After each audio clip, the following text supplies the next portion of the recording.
Olá a todos, este é o canal Revelar, sejam muito bem-vindos e vamos direto ao assunto. Eu vou começar com a notícia aqui, água com açúcar, né? Só para nós darmos a abertura do vídeo, mas daqui a pouco as coisas vão ficar mais interessantes. Não que isso aqui não seja interessante, mas eu já falei sobre tema parecido anteriormente, então só para vocês estarem atualizados de para onde as coisas estão nesse ponto específico. Um executivo de tecnologia está prevendo que namoradas de inteligência artificial criarão negócios de US$ 1 bilhão, um conforto no final do dia. E aí você pode pensar, você que já é inscrito há mais tempo aqui no canal Revelar, que nós estamos falando daquelas sexy dolls, né? Aquelas bonecas de XXX, mas não é disso que se trata. Ele está prevendo um mercado de US$ 1 bilhão para namoradas virtuais de inteligência artificial. Então vocês vejam como é que anda.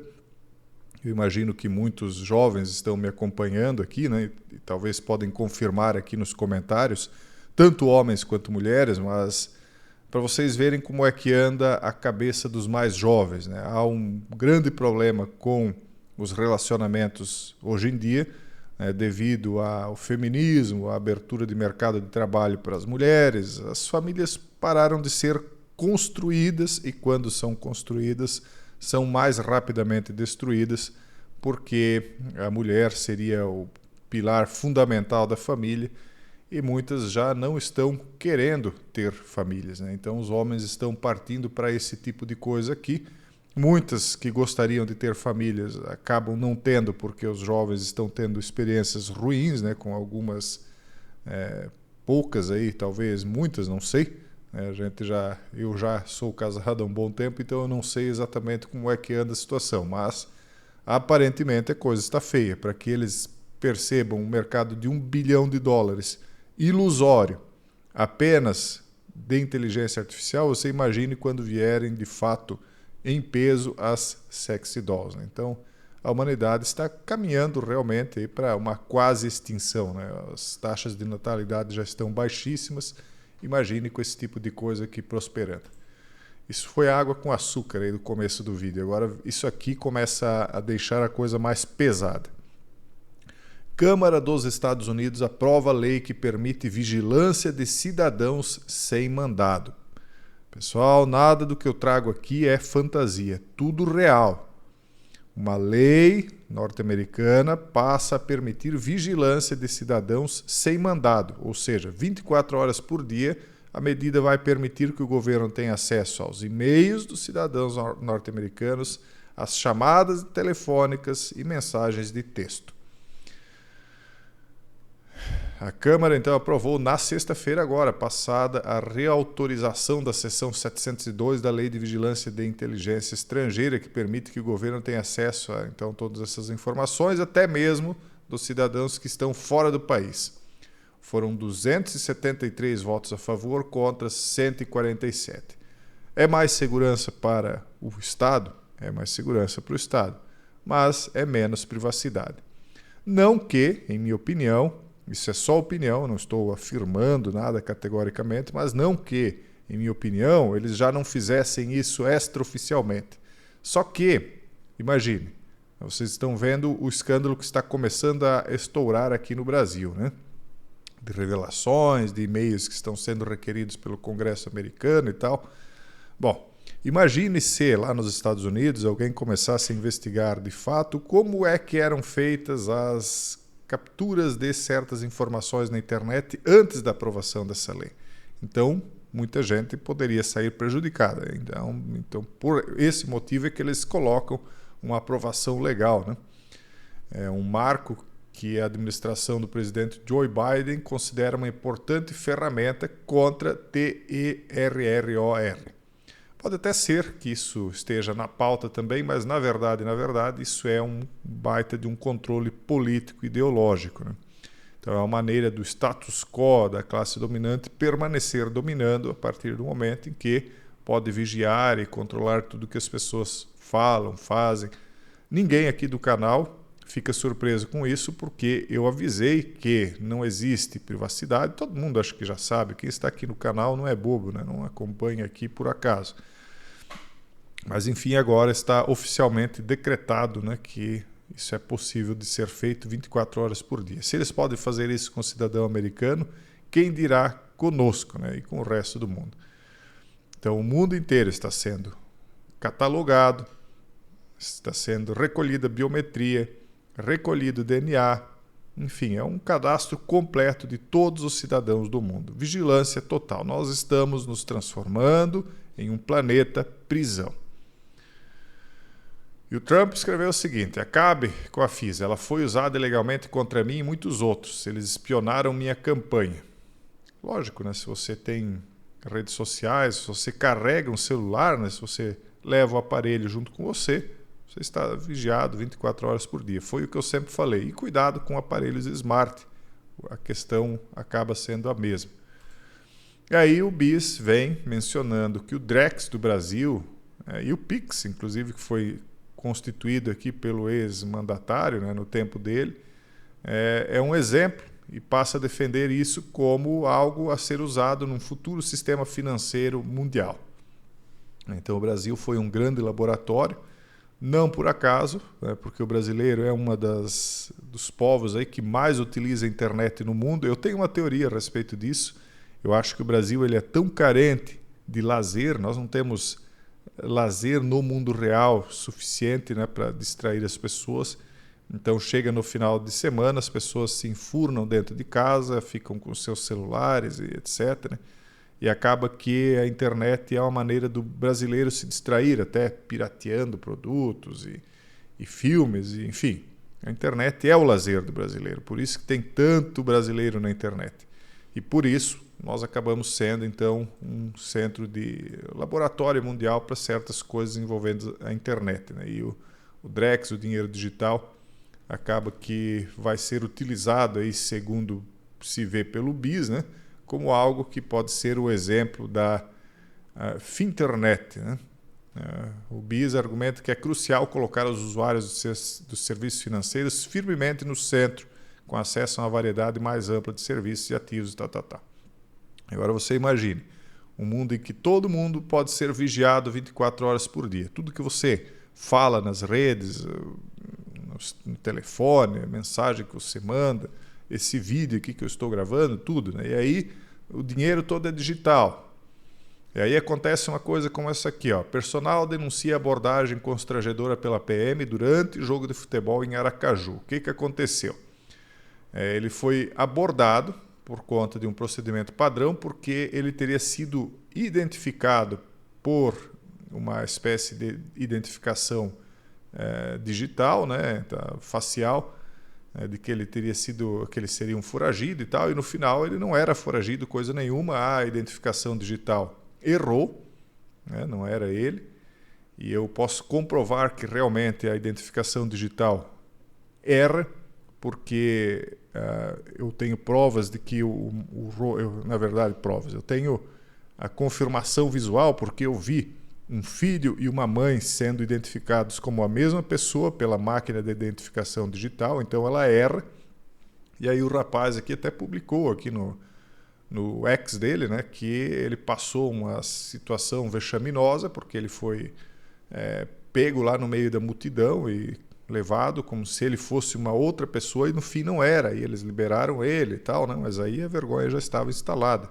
Com certeza ele vai entrar com ação aí contra o Estado, né, por conta disso. E aí o que isso aqui diz? Você está lá no meio de um jogo de futebol. Vamos voltar. Você tem tudo o que você fala nas redes sociais sendo catalogado, registrado, vigiado.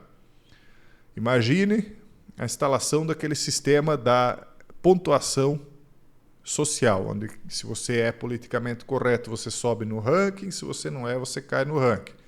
Aí todo o dinheiro das pessoas vai ser digital e vigiado. Se uma pessoa estiver proscrita por algum problema, vocês viram o que está acontecendo num certo país aí, governado por tiranos, né, onde com canetadas eles fazem o que querem com as pessoas. E aí, de repente, alguém não gostou de você, está no poder e bota você na lista negra. Até isso aqui pode acontecer com você. Você está lá no meio de uma grande multidão, o seu rosto é só um ponto no meio de tantos outros, mas a capacidade óptica, né, das câmeras hoje é muito boa, ela é a mesma distância. Isso eu vi na primeira posse do Obama, uma câmera que tirou uma foto em que pegou toda a multidão que estava lá e você podia aproximar cada uma delas e ver até a cor do botão da camisa de cada pessoa que estava lá, de tanta qualidade que tinha em uma única foto. Então, imagine, né, se eles conseguem ver aí os detalhes das crateras, né, supostas crateras na Lua, se eles não vão poder pegar detalhes do rosto das pessoas numa multidão. Então, é o fim aí das privacidades, da liberdade. As pessoas estão entrando no planeta prisão. E o Brasil, como eu falei antes, ele é altamente voltado para a internet. Aqui tem até os principais provedores de banda larga no Brasil. E aqui nós vemos bem no cantinho onde a internet não é tão... não vai ter tanta... vamos dizer assim, fibra ótica, ela vai ter de ser mais por satélite. Nós vemos que a Starlink domina nessa região amazônica aqui, né? O restante é mais Oi, Claro, enfim, tem outras menores aqui, né? Cada um no seu estado, mas coberto 100%. Agora vamos mudar um pouquinho o assunto, falar sobre a Olimpíada de Paris. Nós falamos, até eu esqueci de trazer aqui, mas nós falamos aí dessa busca dos rostos das pessoas no meio das multidões, né, como eles são capazes de fazer isso. Deveria ter trazido para vocês, esqueci, mas procurem lá, logo oficial das Olimpíadas de Paris 2024. O tema desse logo é Where is Wally? Ou seja, onde está o Wally? Eu não sei se vocês lembram aquele personagem que eles procuravam na multidão, e aí eles colocam a Torre Eiffel, um monte de situações ali de personagens. Então você tem de procurar onde é que está o Wally naquilo lá. Não é o Wally especificamente, ele fala de Apolo, né? Eles não querem dizer isso diretamente, mas a chama sagrada que eles dizem aqui é a chama de Apolo. Não sei se vocês sabem, mas essa tocha aqui ela é acendida depois de uma oração que eles fazem a Zeus e a Apolo. Aí eles botam essa tocha dentro de uma espécie de concha metálica que capta a luz solar, esquenta uma espécie de filme que tem no topo da tocha, ele pega fogo e aí então começa a corrida olímpica. É tudo algo voltado totalmente ao paganismo. Na verdade, se você for observar friamente, o ritual olímpico é como se fosse uma reconstrução. Eu vou colocar aqui como se fosse só minha opinião, né? Em minha opinião, é como se fosse uma reconstrução da religião pagã.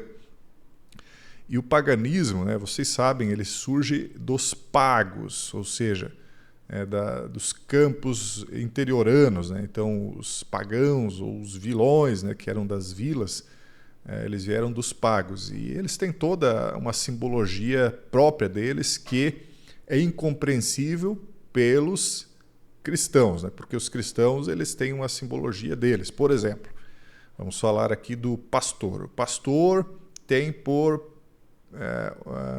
função principal pastorear. Mas o que é o pastor dentro da simbologia cristã? É aquele que, em tese, isso na prática não acontece, porque os pastores, a boa parte nem sabe o que está fazendo, né? Mas, em tese, eles teriam de ter o dever de vigilância completa, né? Ou total, 24 horas por dia, para ver o perigo se aproximando e alertar as suas ovelhas, né? Ou abrigar as suas ovelhas dos lobos, né? Então, como eles não sabem identificar os símbolos dos pagos, dos pagãos, então eles não conseguem fazer isso porque são duas simbologias muito diferentes, as simbologias cristãs das dos pagos, né? Eles não percebem certas coisas. E, por exemplo, aqui, ó, a tocha será acesa no dia 16 de abril em Olímpia, que é justamente onde era o templo dos antigos deuses pagãos, né, e vai percorrer 11 dias de revezamentos no país. Então, aqui nós temos o 11.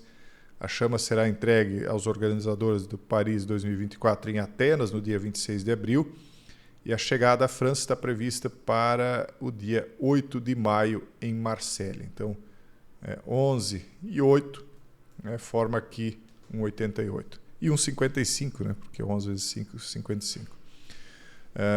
Se não me falha a memória, Paris já foi sede das Olimpíadas no ano de 1900, no ano de 1924, e agora, 100 anos depois, repete, né, na terceira vez, no ano de 2024. O Barão de Coubertin sabia exatamente o que estava fazendo, né, quando escolheu as datas. Eles são uma gente muito meticulosa, mas são poucos aí que estão aptos a pastorear os cristãos, né? Estão deixando eles serem devorados sem a mínima chance de defesa.